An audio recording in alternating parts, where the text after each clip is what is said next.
Welcome to today's webinar, a conversation with three outstanding Olympians on Flag Day. Today, February the 15th, is Flag Day. My name is Andrew Cardoso and I'm president of the Pearson Center. I will moderate the discussion today. I want to start by recognizing that the Pearson Center is headquartered on the unceded territory of the Algonquin and Anishinaabe people, and we welcome our speakers and audience who are joining us from across Turtle Island. As you may know, the Pearson Center was established 9 years ago in January of 2013. We're a progressive think tank that makes a point of bringing together a wide cross-section of Canadians, people from all political parties, business, labor, civil society, and other experts and Canadians who are concerned about public policy, the challenging economic, social, and international issues of our time. As we like to say, we bring people and ideas together. A special thank you to our donors and sponsors, many of whom are here with us today. You make these sessions possible. And if you, the audience, like this kind of event, please feel free to visit our website, thepearsoncenter.ca, to make a donation of your own. That helps these kind of thoughtful events in these turbulent times of change. Just briefly on the format, I will moderate the discussion about 40 minutes. And then we'll take questions from you, the audience. So make sure you send in your questions using the question box, and we will end pretty much on time at 1 p.m. Eastern Time. To get us started, I will ask Lucy Varobe to introduce our amazing panel. Lucy is a PhD student in history at the University of Waterloo, and importantly for today's discussion, she's the great-granddaughter of Lester B. Pearson. Pearson is, of course, the Prime Minister who ushered in with Parliament the new flag, which came into effect on February the 15th of 1965. With that, over to you, Lucy. Great, thank you, Andrew. And good afternoon, everyone, or morning, depending on where you're tuning in from. As a member of the Pearson family, it's really my pleasure to be here to participate in an event on Flag Day, especially at a time when those same animating impulses for a new flag in the 1960s still exist with us today, that desire for national unity and a call to reflect on the values that make us Canadian. It is also my pleasure to participate in this event with three Olympians because athletics really did mean a great deal to my great-grandfather, both as a player and as a coach. And, while it's true he never made it to the Olympics himself, I did actually learn recently that he was invited to play hockey for England in the 1924 Olympics, but unfortunately had to couldn't participate because he had teaching responsibilities in Toronto. But nevertheless, he really remained an advocate for world-class athletics throughout his whole life. So today I'm delighted to introduce three very impressive Canadian Olympians. And in the interest of time, I can only mention a small number of their very impressive accomplishments. So first we have Juanite Miller, who is Mohawk from Ganawage territory. She was a member of the Canadian women's water polo team that won gold at the 1999 Pan Am Games, was co-captain of the first Canadian women's Olympic water polo team at the Sydney Olympics in 2000, and is a six-time participant in the North American Indigenous Games. Next, we have Mark Smith, who is the Director of Sport at Sport Nova Scotia.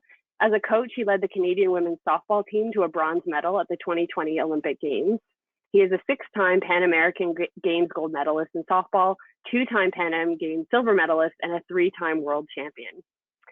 And last but not least, we have Adam Vancouver, who was first elected to Parliament in 2019 and is now Parliamentary Secretary to the Ministers of Health and Sport. His sports career as a sprint kayaker saw him win 4 Olympic and 8 World Championship medals. So welcome to you all, and thank you very much for sharing your time with us. And now, Andrew, back over to you. Thank you, Lucy. And that is, as you mentioned, a really short, summarized version of the accomplishments of our speakers today. I'd love to hear more about it, and I hope that during the conversation you will each talk about some of your experiences as we go through talking about the flag. We're going to get to the flag in a few minutes, but since we have the Winter Olympics on right now, I'd like to get your sense of how the Olympics are going and how you think Canada is doing at this point. Juanite, maybe I'll start with you. Well, it's really exciting because we have quite a few Indigenous athletes at the Olympics, and having won medals or won one bronze medal. So it's really exciting. You know, that's exciting for nationally, for multiple communities across Canada. But I think that, you know, the Winter Olympics is always an exciting time because Canada has a history of doing very well. Like Yeah. we're medaling, we're doing really, really well, and it's always great and important at a time right now where we can use some of that good medicine, that, you know, excitement. I think it's really needed. So yeah, I was really excited to see how many Indigenous athletes there are, and just it's grown. I think it's the most we've ever had on an Olympic team. So it's really exciting. And tell me a couple of who are some of the Indigenous athletes we should be watching? And I knew you were going to ask me that question because I can tell you what's. How about I come back to you in a couple of minutes on that? Absolutely, absolutely. I'm going to Okay. grab them. I'll ask Mark Smith, what are your thoughts about how the Olympics are going so far? I think we have to be happy with how we're performing as a country. It's been such a unique time, you know, both the Summer Olympics and the Winter Olympics. So much uncertainty around whether the games would actually happen, and I can appreciate from a coaching staff perspective as well as the athletes' perspective. You're trying to prepare for something that you're not 100% certain will even happen until you actually board the plane to go to China, or in our case, to go to Tokyo. And then to get there and to be able to focus on performing on demand. It really is an exceptional feat. I think these two Olympics will go down as being two where the resilience piece of our athletes really can't be understated, because it's been such a unique situation. But I noticed last night we won, I think, gold in the pursuit in speed skating. And it's just been a lot of fun to be able to sit and watch, kind of knowing the same experience that those athletes and coaches have endured to be there. We went through a very similar experience last summer, so I can appreciate what they're managing through. Yeah. Adam, your thoughts about how the Olympics are going this winter? Well, I've been enjoying watching the updates every morning. I can't admit to staying up all night and watching in the wee hours of the morning and late evenings. That presents a challenge, and as both of my friends and colleagues here on this panel will know, we're used to watching them live when we're actually physically at the games. I was lucky enough to do some broadcasting in Pyeongchang and Sochi, so it really is a strange experience for me personally to be watching the Olympics from Canada. But it's been enjoyable. I wake up every morning and I watch all of the updates. And this morning I was thrilled to see that Max Perot won a bronze in the big air event, rounding out his full suite of Olympic medals. I think he has a gold, silver, and a bronze now. Yeah, and then in his interview, I was thrilled to see that he's got a baby on his way. On the way, his girlfriend is pregnant. I don't know his girlfriend's name. I should have looked that up. But congrats to both of them. I also saw that Isabel Wiedemann, who potentially is the story of the Olympics with respect to accomplishments and achievements, led that team to a gold medal in the pursuit, as Mark mentioned. Also want to give a shout out to Valerie Malte, who's on that team, who's the third ever athlete, potentially the first Canadian. I would have to look that up, to win medals in both short track and long track speed skating.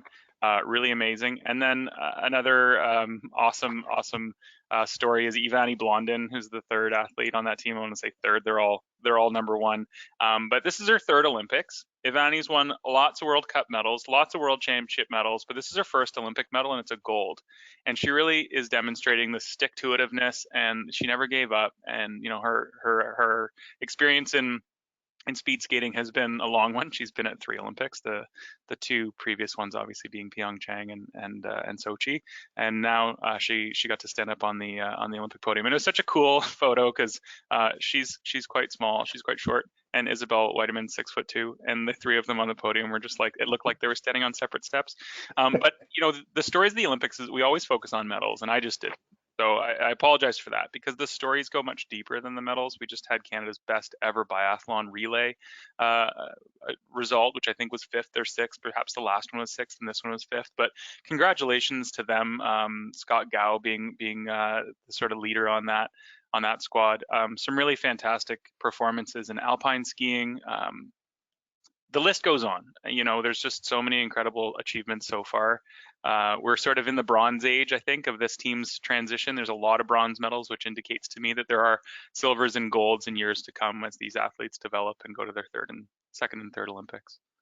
Yeah, and Adam, you mentioned you did some media commentary. How does doing media commentary when you're there compared to being an athlete? Is it hard? Do you want to sort of jump out of the booth and go do something?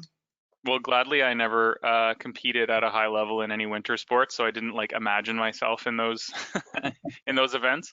I spent most of my winters as an athlete down south, training for kayaking. So I like to snowboard, and I'm an okay cross country skier, but I never imagined myself competing in a winter sport. So I was just always really happy for Canadian athletes, and I never did like play by play. I always sort of did like longer form interviews and production of like little mini docs and stuff. So I love the Olympics, obviously, but I also like to pay attention to these athletes 4 years out of 4 and watch their World Cup performances. And I think the CBC's done a reasonably good job of making sure that that's available to us.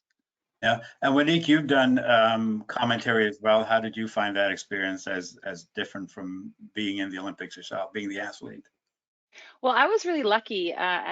My first games that I got to be a commentator was 2004 in Athens, and it was, I got a chance to go. They don't generally send water polo commentators. They don't do the poolside stuff anymore. They're all from Toronto, right, in a booth. And I really wanted to go to Athens because my husband Keith was competing, and so I didn't really get paid. It was so expensive to go. I remember I was so excited, and they just gave me a hotel room because that's for my payment. So I got to stay at this amazing hotel down to Athens, got the whole feeling of the Olympics going on in Athens. And then I'm at the pool, and it was like 1,000,000 degrees. I get sitting down to this like very Vic, what was his name? Vic Rauter. He was a curling guy, and he was so experienced, and I had never gotten one training on how to do color commentating. So we sit down and we're live, and he's looking at me, and I'm like talking all over him and just completely annoying him.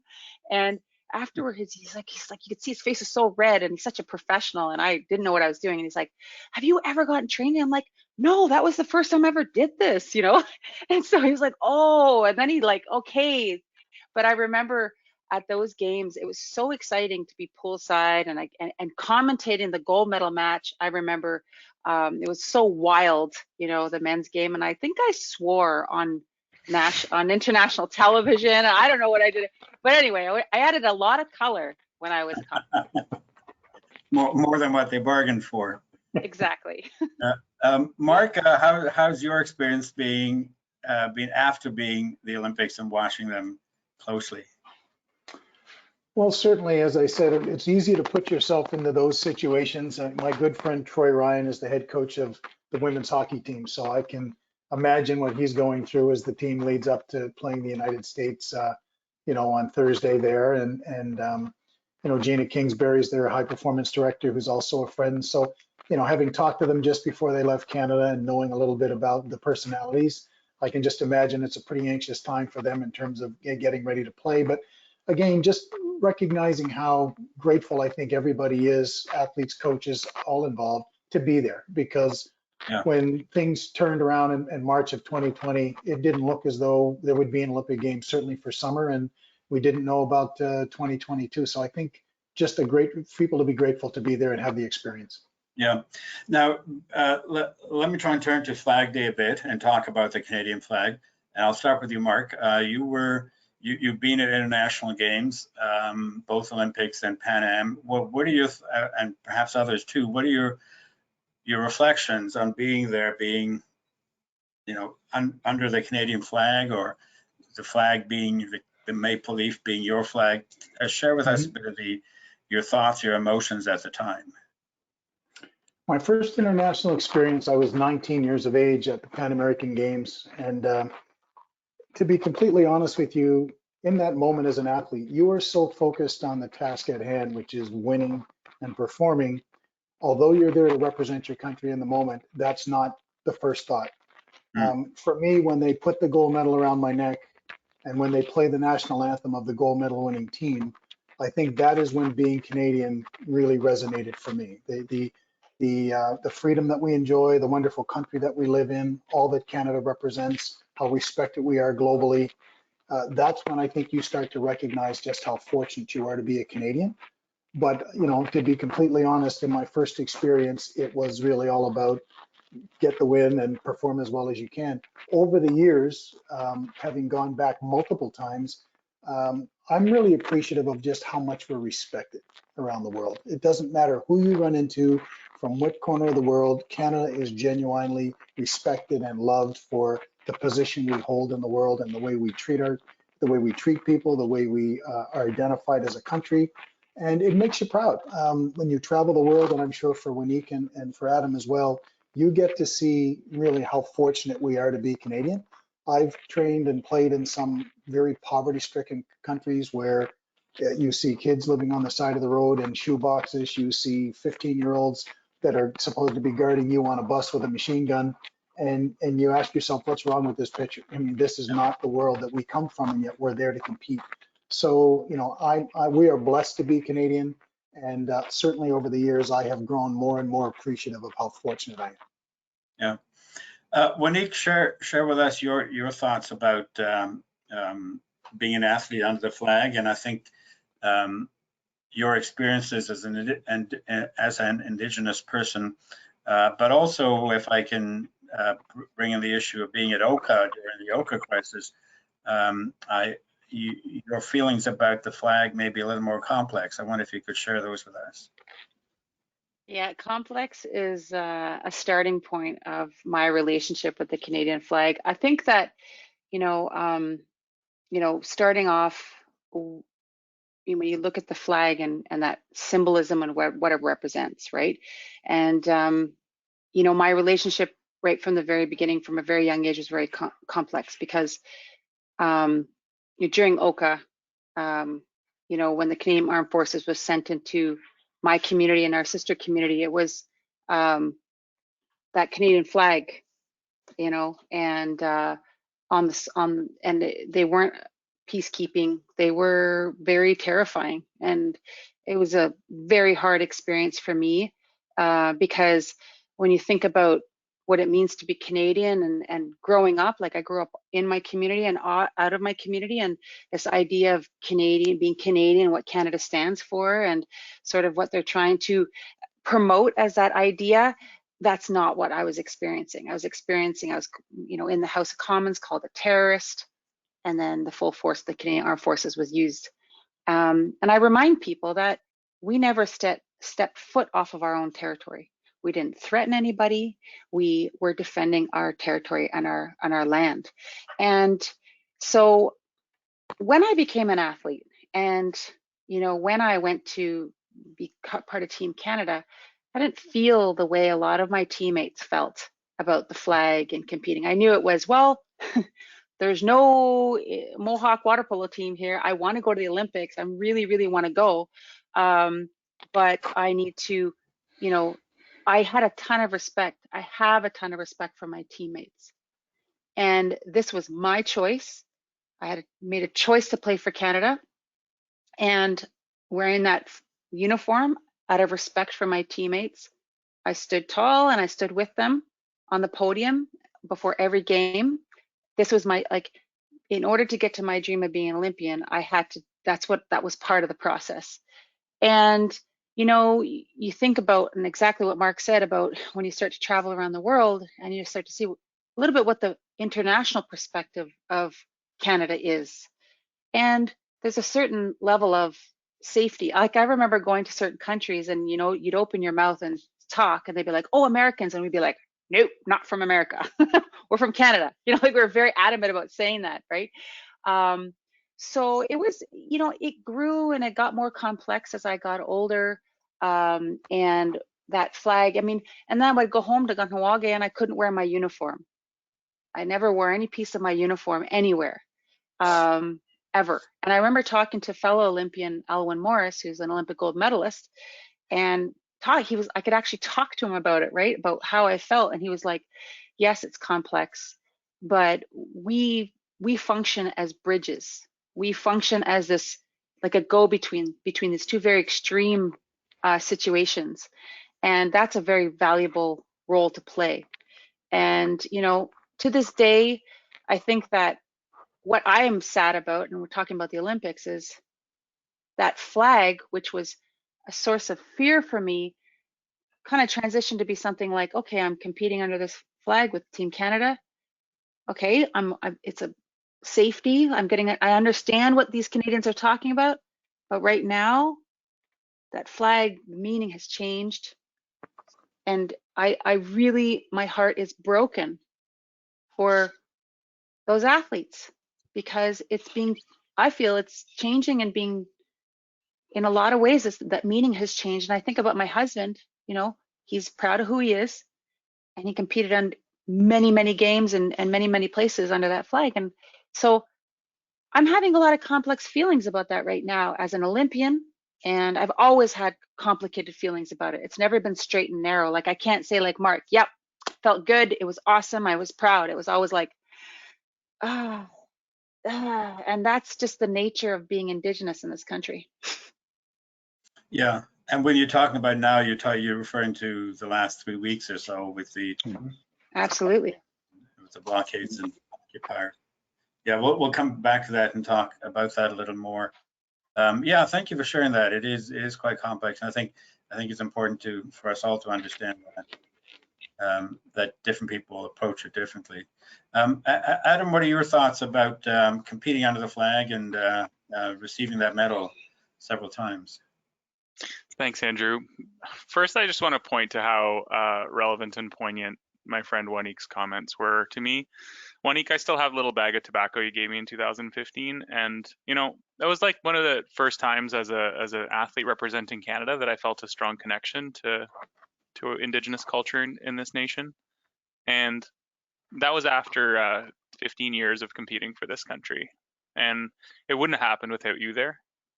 So I just want to acknowledge that, as long as we've been friends, which has been over 20 years now, you've been a really great teacher.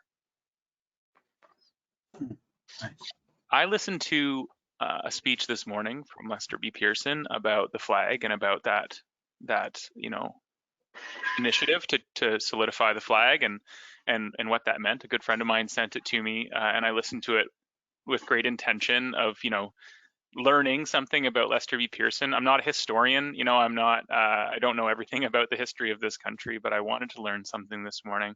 And what I got out of that speech that he gave in the mid 60s was that it was the Liberal Party's position that we needed a strong flag to represent this country. And I'm a proud member of Lester B. Pearson's party, and I think his heritage, his legacy is strong in this country. And I think we're all grateful for that. But something that really struck me in his speech was that he referenced the red maple leaf on the white background as not being particularly British or particularly French, and that it was representing at the time, 5 million people that were neither British nor French that were living in Canada. And I thought that was really poignant. And I'll say that he got booed in that speech. Like, he was booed very, very loudly. Nobody in that room agreed with him. They all wanted that red ensign, I think they called it, to remain the nation's flag back in the 60s.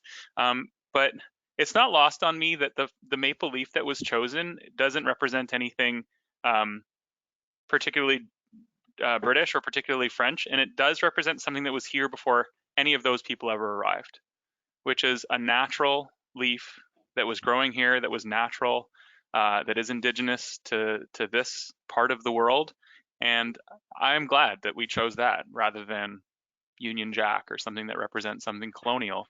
Not to suggest that the flag doesn't represent something colonial today, but I do think that, maybe Lester B. Pearson and the folks back then had their wits about them.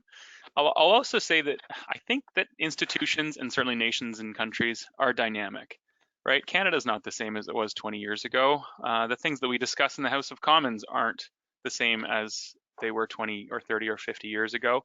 And this country is changing. The way that Canadians celebrated Canada Day last year was very different than anything I'd ever experienced. I didn't wear red.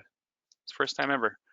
I've been a flag waver my whole life. I got to carry the flag at 2 ceremonies at the Olympics, and but it was different. We decided to do something different, and I think that's okay. I think I'm not a big tradition, history, type person. I think that when things change, it's an opportunity to learn, and I think Canada's changing a little bit too, and I think that's Also evident with Mark Miller, who is, I'm a huge fan of Mark Miller, Minister Mark Miller, who's taking his responsibilities as Minister of Crown and Indigenous Relations really seriously from the perspective of decolonization and giving land back and learning an Indigenous language. Like, I mean, pretty cool, right, Wanique, that you can communicate with Mark in Mohawk, because he's decided, like, I'm learning French and it's not easy. I can't imagine how difficult it is to be. I've been listening to French since I was in kindergarten, so it shouldn't be that hard, right? But he learned a language that was both, you know, Indigenous to where he's from and where we call Montreal. And yeah, I respect Mark so much. And he responded to a question yesterday in question period about decolonization, and it was from Leah from the NDP, who's a strong Indigenous voice in the House of Commons. And he just stood up and said, "You're right. You're almost always right. I agree with you." And that kind of discourse is like, you know, we don't have to just argue all the time in the House of Commons. We can agree or we can disagree other times. We can do that in a productive manner. We don't have to scream across the floor every time we do disagree. We can do it in a productive manner and say, well, I agree with you here and there, but not over there. That's the art of debate, conversation, and discourse that I think is getting lost a little bit. Another thing that Lester B. Pearson said was that as he was being booed talking about this new flag, is that it's okay in this place to disagree. And that's something that I think is also getting lost a little bit right now, is that if we can just learn how to disagree without being disagreeable, recognize that we have differences, but we have a heck of a lot more in common, regardless of whether, you know, we're settlers or we're Indigenous people or we're, you know, we vote red, blue, or orange or purple. It doesn't have to matter that much, you know, like things will change, things will get better. We've always been improving this country one way or another. I think that by and large, you know, we've been on a constant state of improvement. And that learning process, I think, is the most important part of an athlete's life, and certainly the most important part of a nation's progress, is as long as it's getting a little bit better, then at least we're going in the right direction. And I reflect on my experience in the kayak, which is an Indigenous invention.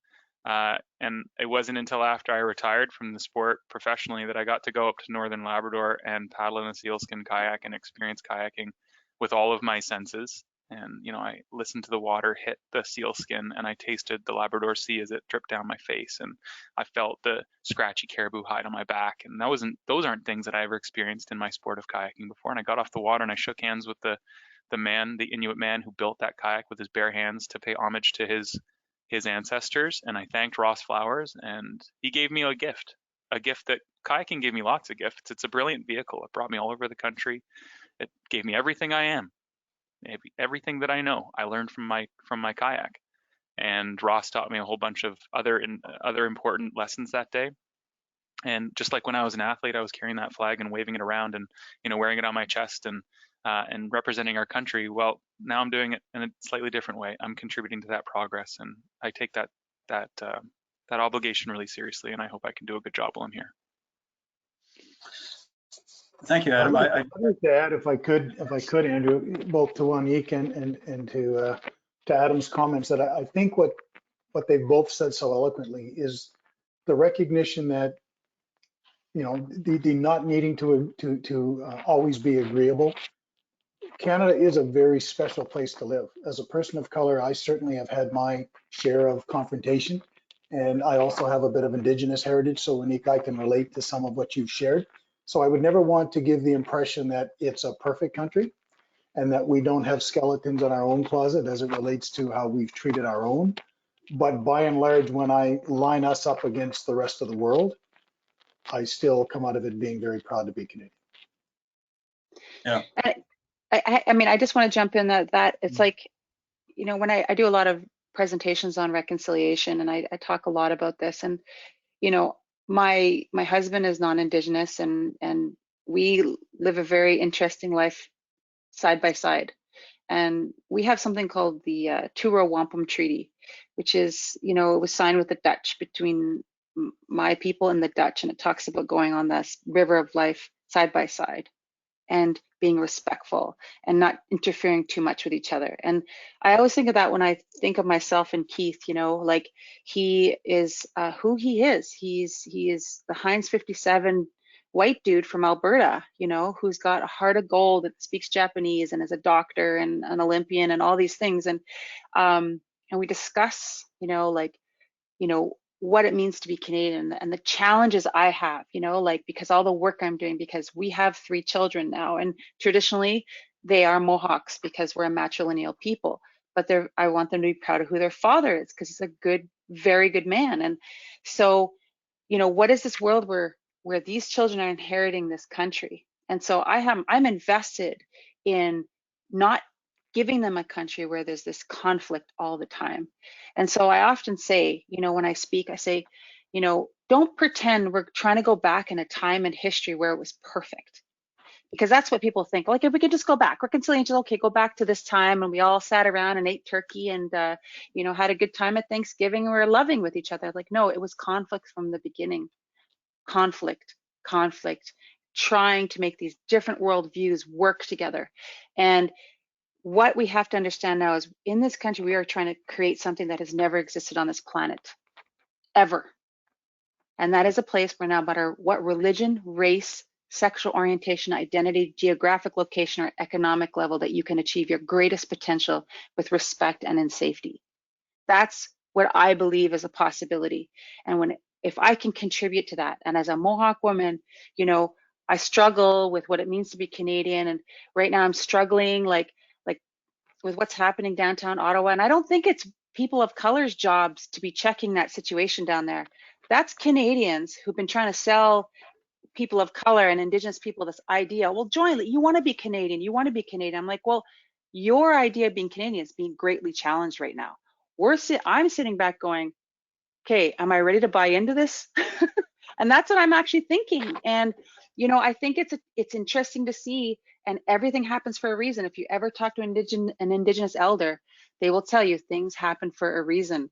This is happening for a reason because that idea of what Canada is and the idea of Canada, what people think it is, are not consistent with each other. And I want to buy into this great idea, this great experiment. It's so important for my children and my descendants. But I need to know this is a pivotal time of what that means to be Canadian. And the symbol of what Canada is, that is really important. And right now that's challenging, it's evolving, it's changing, like, Adam said. Well, yeah, you've really gotten to some interesting issues, Juanite, and I want to explore this a bit more with you and Adam and Mark. There was a piece on the radio the other day about a fellow, I think in Ottawa, who was mentioning that he has had the Canadian flag outside his home for a long time, and he took it down recently because he didn't want his neighbors to think he was part of the occupiers or the blockade folks. And I'll just share a personal experience. I was at a counter demonstration on Saturday here in Ottawa, where a number of Ottawa residents were sort of, talking about taking back our city. Very few people had Canadian flags, and I had one. And a couple of people, friends of mine, said, "You're very brave to carry a Canadian flag." And one of the marshals came up to me at one point to check me out and make sure I wasn't from the other side.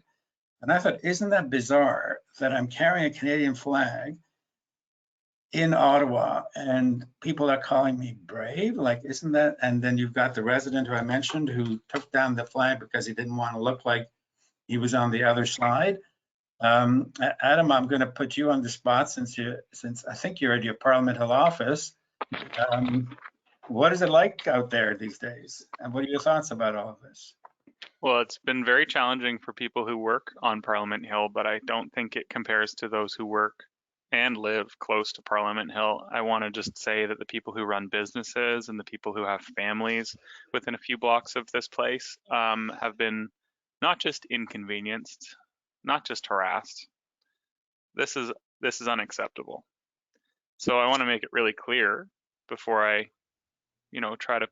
try to balance my comments out a little bit, that this seditious, illegal, unlawful protest should not continue, and it should not have been allowed to continue into this point. And I will offer to Juanite and Mark that if this was a Black Lives Matter protest or an Indigenous protest, it would have been shut down immediately. People would have been put in jail. And it's remarkable to me that, because it seems patriotic or something like that,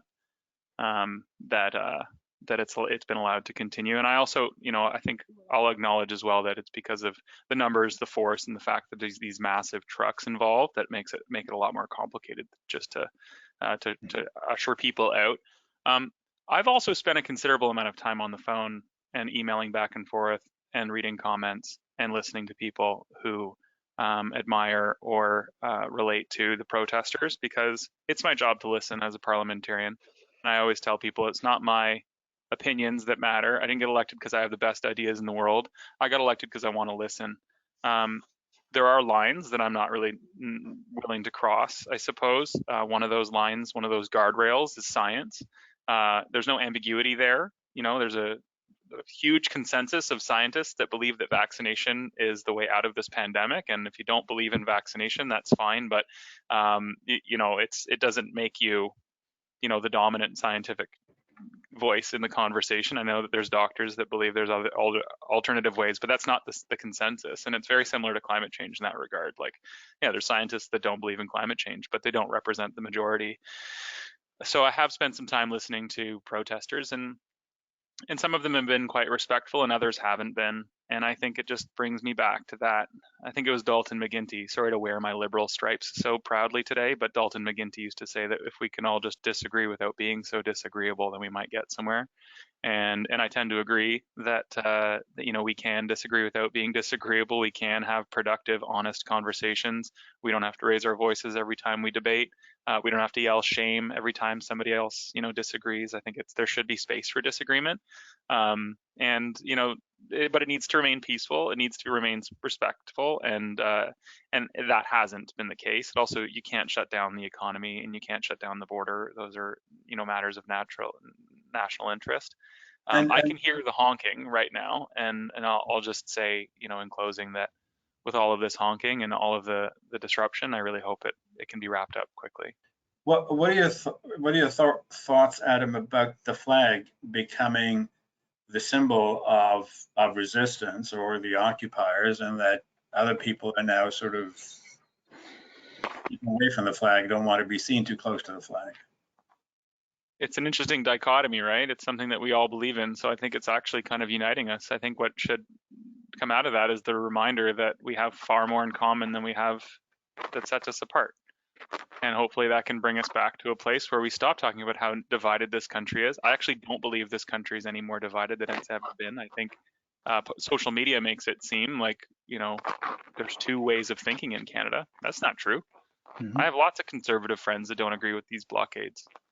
I think I saw the flag upside down a couple of times. I think that's rather disgraceful. I've seen it with things painted on top of it, which I think is extremely disgraceful. I think it was possibly like a little bit in an effort on behalf of some of the protesters to demonstrate extraordinary peacefulness. They started like bringing in bouncy castles and, saying that it was patriotic to march. And some conservative members also said that it was patriotic to do these sorts of things. I tend to disagree. Sedition's illegal. So, trying to overthrow an elected government is illegal. And that was the stated goal of this protest. So I find it a little bit ironic that we're using the flag. But it's not a party flag, it's a country flag. So I hope it can bring us together and back towards a useful conversation. Mark, your thoughts about how the flag has become a symbol of the blockades? My view on that, Andrew, is that, to be honest with you, I was glad to see Canadian flags. It's the Confederate flags that had me concerned, and some of the other ones that clearly had no place.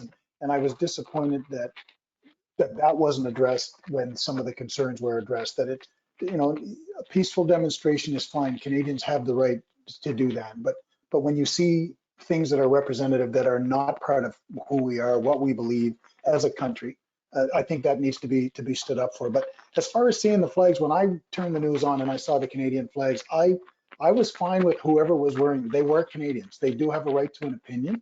Right. But I agree with Adam. I think that things got well too far down the road before someone stepped in and said enough is enough. And I also agree with Adam that had this been Indigenous or people of color, we wouldn't be 3 weeks into an occupation. People would be in jail, and it's no different than some of the challenges that have happened in the South Shore of Nova Scotia, where Indigenous fishing boats were burned back in the fall. And just the other day in the news, they were talking about a restorative justice approach. And I'm thinking to myself, if that had been an Indigenous group that had burned local fishers' boats, there'd be charges laid. But we're going to talk about restorative justice because it was the opposite. So it just speaks to some of the differences historically in our country that have not gone away. And unfortunately, I don't know if they ever will go away. But as far as the flag goes, to see the Canadian flag to me still is a symbol of respect. You are entitled to have an opinion.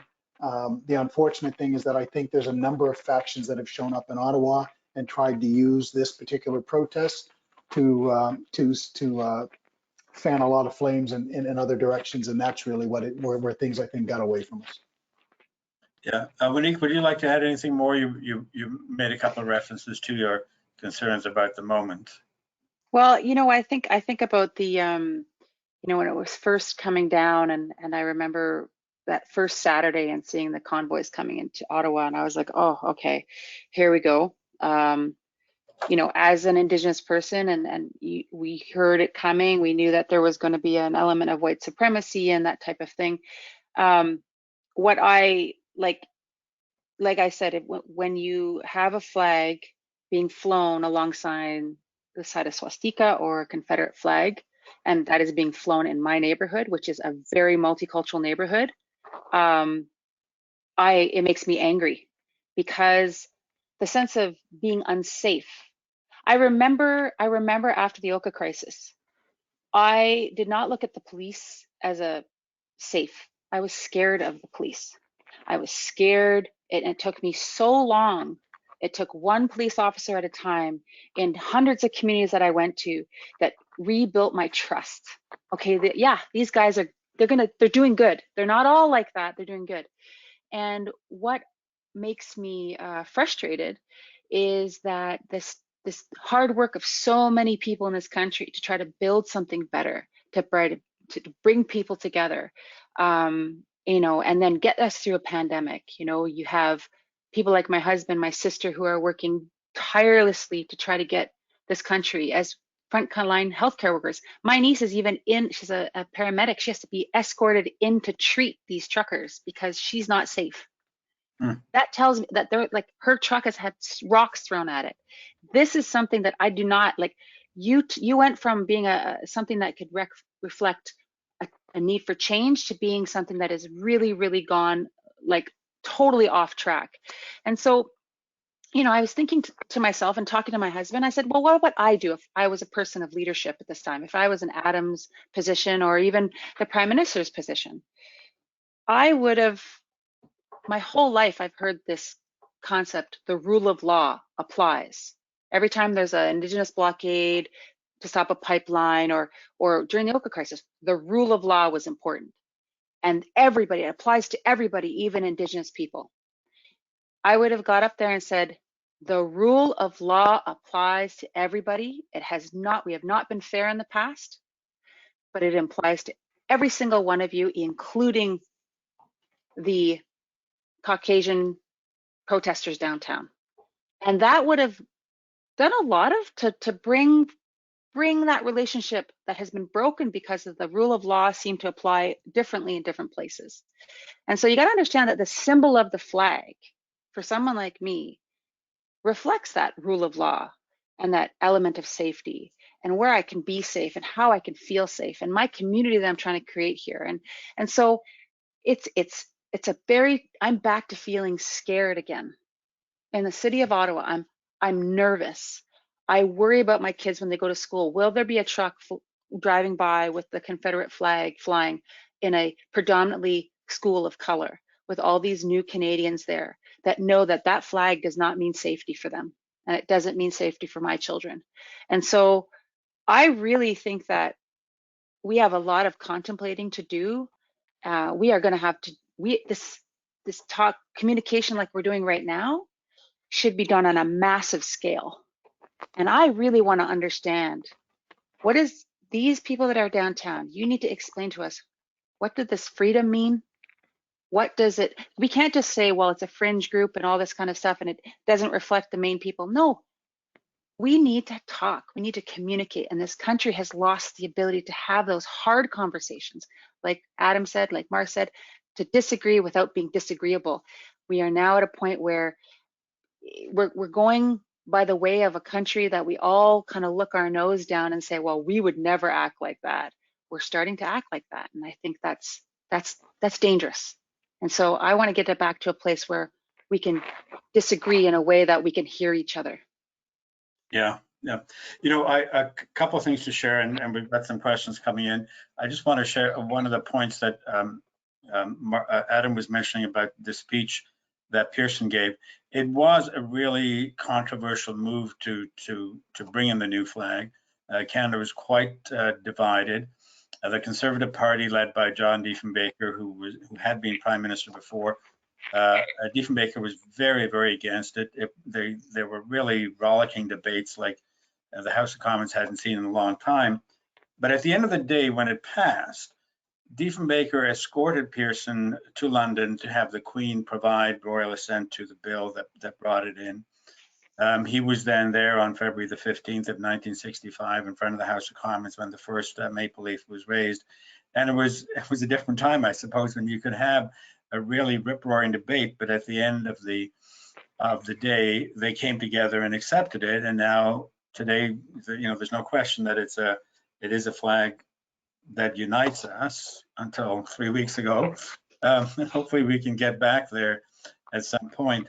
The other thing I just want to read, this is one of the comments that came in, and it's a long comment. I'll just read a short part of it, but it's from Bob Harper, who is the executive director of the Canadian Flag Education Center.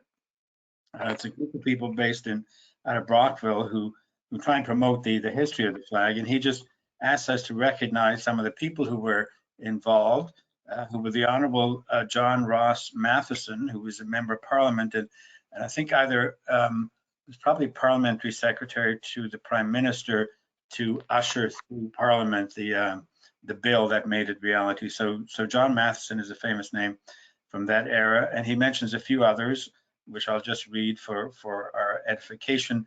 Edward M. Chadwick, Major General Eugene Fisset, Robert Bist, Jacques Saint-Cyr, Patrick Reed, and the National Research Council of Canada, all of whom contributed to the creation and design of the most recognized and respected symbol of Canada in the world. So he mentioned that the history of the flag, of the maple leaf, actually goes back to about 1895 when it was used in various Canadian symbols, and I think to Adam's point was therefore able to be selected as the uniquely Canadian symbol that didn't have a French or English background, but rather a very Canadian background to it. So there's a couple of things I just wanted to share with you if you have any quick comments on either the history or some of these people. Adam, maybe I'll just give you a quick comment on that, if you don't mind. Well, I'm glad that I said at the outset that I'm not a historian and I don't know too much about it. I don't have a lot to share on that, but I'm really grateful for people who do take the time to teach us about our history and our collective past.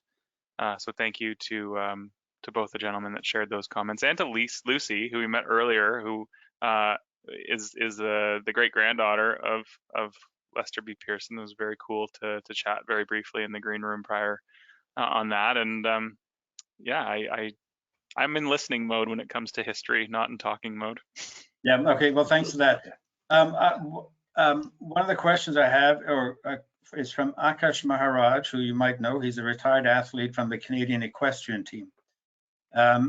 Here's his point. It was profoundly controversial when Pearson began the process to shed the British Union Jack and the Red Ensign and adopt a distinctly Canadian flag of our own. Yet eventually our flag became a symbol for national unity. Does this history offer us any lessons for today about how we might eventually draw unity from a moment of deep social divisions?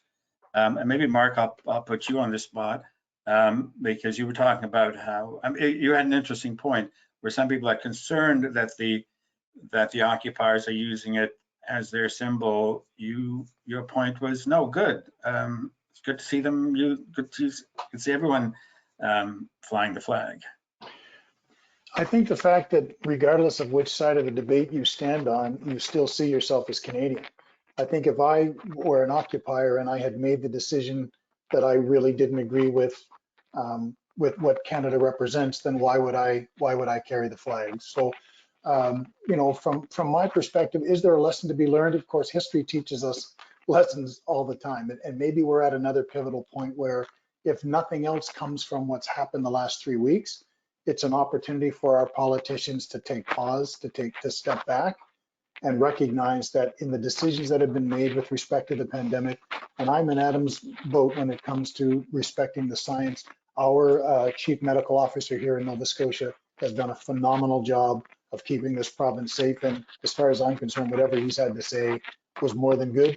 But I think there is a post-mortem to be done on all that's happened, not just the negativity, but when you move past the hate and some of the things that have gone on, what was the underlying message? What were people really? We know that, you know, the restaurant business has pretty much gone in the tank in this country. We know that there have been hundreds of thousands of jobs lost. I don't work in an industry where my job was affected. My wife's job wasn't affected by this pandemic. We drew a paycheck every day of the pandemic, but I can relate to people who have not. And so I think it's about truly hearing what the concerns were and are, and trying to identify how on a go forward do we ensure that we don't find ourselves in a place like this again. Could I ask you all three what you think is that underlying concern? I mean, there have been comments about people have lost confidence in our institutions, and more than one person or one party or one government. It's a loss of a sense of people losing faith in the institutions and maybe losing faith in the country.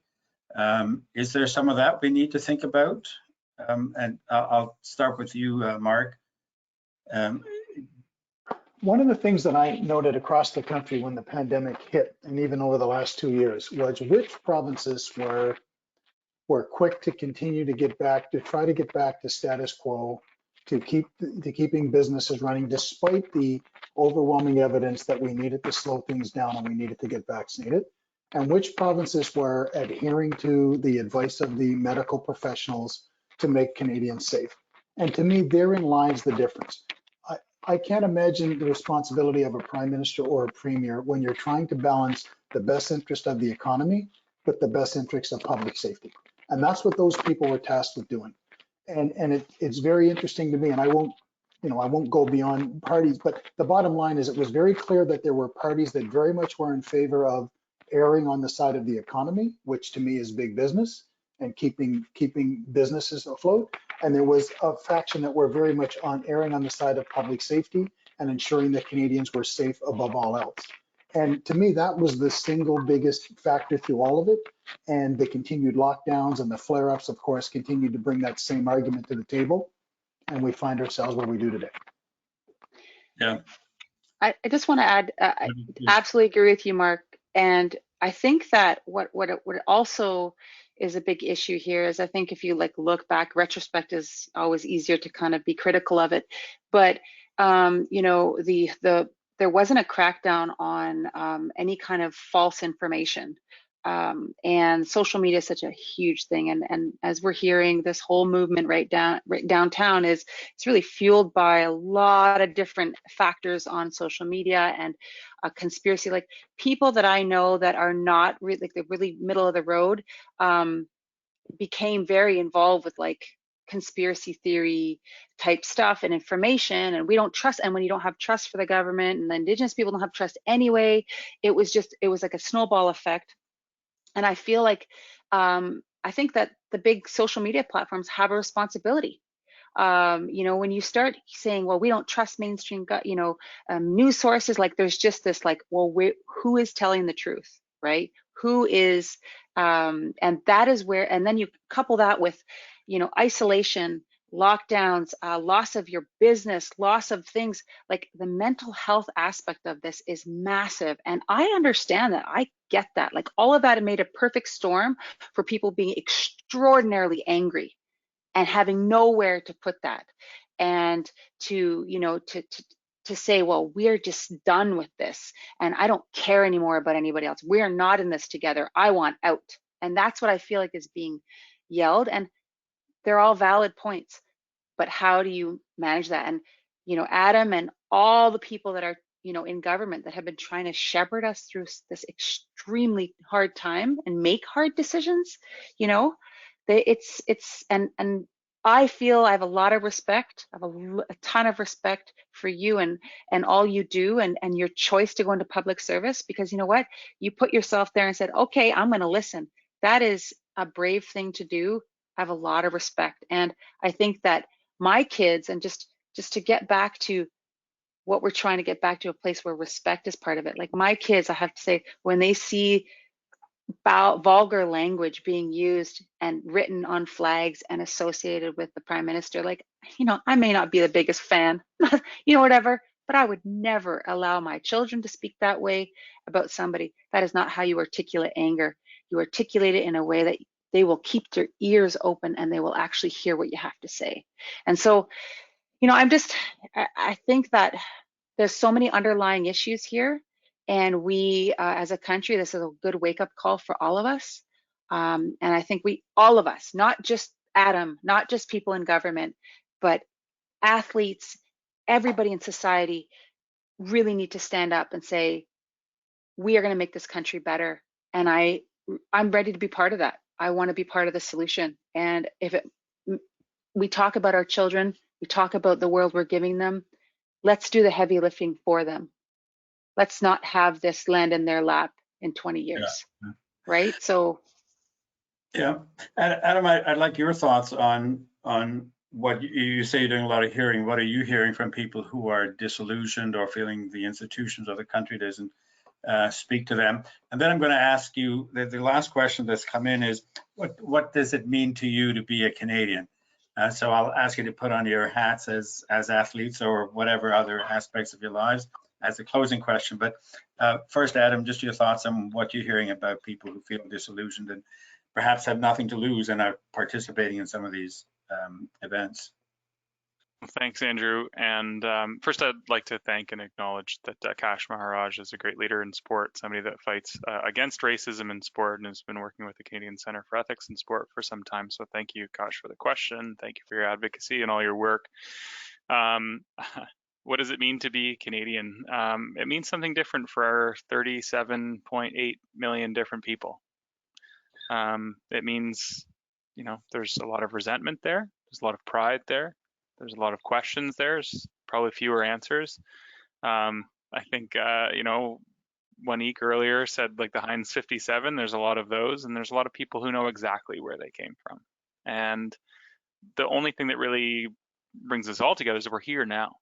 You know, we're here now and we share this land and we share this country, and we have a collective responsibility to take care of it and each other. And that's something that we got to remember, I think. And, you know, people might have different ideas of what that means to take care of each other. And I think we touched earlier on confidence in institutions and specifically in government. And I know that's definitely the case now, that people are questioning their confidence in with media and lots of other things, particularly their governments. And there is a lot to learn from this. You know, over 33,000, I think it might be even closer to 35,000 Canadians have died as a result of this pandemic. Yeah. And each one was a tragedy. But we also have to recognize that as a nation with peers in the G7, we have the second lowest death rate. So our public health restrictions worked and our vaccine campaigns paid off. And all the sacrifices that we made by not getting our hair cut, and, you know, some people much worse, some people have lost family members and some people have lost their businesses. And I acknowledge that, you know, the degree to which I've been impacted with respect to my job is far less serious than people who have lost a loved one or their jobs or their careers. But the sacrifices that we've made collectively have saved lives. You know, if we had the same death rate as the United States, we'd be in a totally different situation. It'd be over 100,000 lives. And so it's been tough. It's been a terrible, you know, to use the Prime Minister's terminology, this has sucked. The last 2 years has totally sucked. And we're almost there. we're almost there. I think that, we are starting to open up. We heard the Premier saying that things are going to open up by the end of the month, which is good. Acknowledge what Mark said with respect to various jurisdictions and how they dealt with it and what their priorities were. Those can provide us with lessons going forward. Look, hopefully this never happens again, but if something similar happens again, then I think we'll be better prepared for it, because the last time we faced a global pandemic was, 100 years ago. yeah, that's what everybody says. But think about like how long ago Flag Day seems in the 60s. It was more than that. Like, again, right? It was it was a totally different time. So It was so long ago we had a different flag. it was 2 flags ago, I think. But yeah. Mark, your thoughts on what it means to you to be a Canadian as we wrap up. You're on mute. I think Adam kind of hit the nail on the head. I think it means different things to different people. I know as an African Canadian Indigenous person with Indigenous heritage, there are moments when I have been extremely proud to have been Canadian, and there are behaviors and actions that have taken place in my country that have made me ashamed of being Canadian. But at the end of the day, through it all, this is the country of my birth. This is the country that has helped to give me everything I've achieved in my life. And despite the challenges that I've encountered, I do remain proud to be a Canadian. Juanite, your thoughts on what it means to you to be a Canadian? Well, have I completely taken on that identity? I don't know. But what I can tell you is that I have, over the last 31 years, seen so many acts of kindness and goodness from so many Canadians. I have marched alongside people and had conversations with thousands and thousands of Canadians across this country, talking about Indigenous issues and what it means to be Canadian and what we could create. And, I'm aspirational, right? We're not there. I'm not there yet. And I really, really want to be there, because I'm the biggest cheerleader, person you'll ever meet when it comes to something good. But we have a lot of work to do, and I'm part of that work that has to get done. So, am I there yet? No. But I very much recognize and value the pride that others have in being Canadian. I don't look down upon it, but it's not who I am right now. And right now, unfortunately, I feel like, 5 steps forward and I've taken 3 steps back. I don't see myself reflected right now. But I also feel like this whole thing that we're going through right now has brought to light so many important issues that potentially could put us 100 steps forward. So yeah. So use it to the best ability. Adam, last word to you as a member of Parliament. Juanite mentioned aspiration. Should we have aspirations about what Parliament can do for us in our country at this point?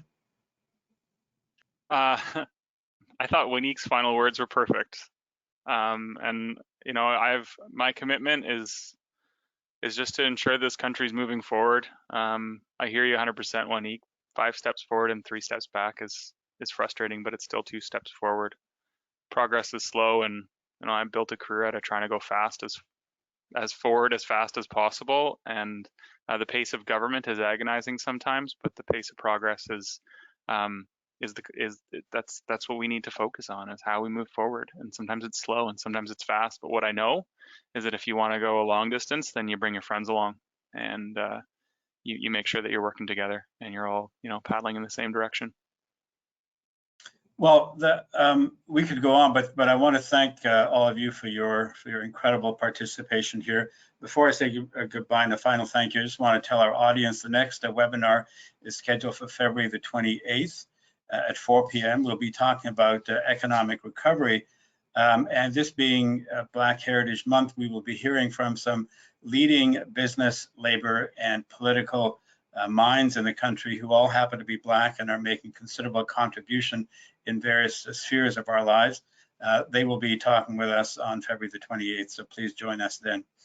So to the 3 of you, Juanite, Mark, and Adam, thank you so much for sharing your thoughts with us. This has been an incredible discussion. We have been celebrating Flag Day since we were formed about 9 years ago, because we thought, as Pearson had brought in the flag with Parliament and all that, we thought it was important that some of us somewhere do something to mark this day. We've had a number of events on Parliament Hill, and we hear from speakers from various parties, but I think today's been a different kind of discussion, which has been able to blend both the pride of the Olympics and the complexity of what the country is going through right now.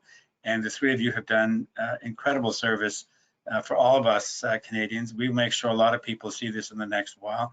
This is a wonderful discussion. Thank you so much. Now, I know that you can't hear the people who are out there, but I know that they're going to be clapping and applauding for you. So what I'm going to ask you to do is to clap for each other as we say goodbye. So thanks very much, everyone. Thanks, Andrew. Right.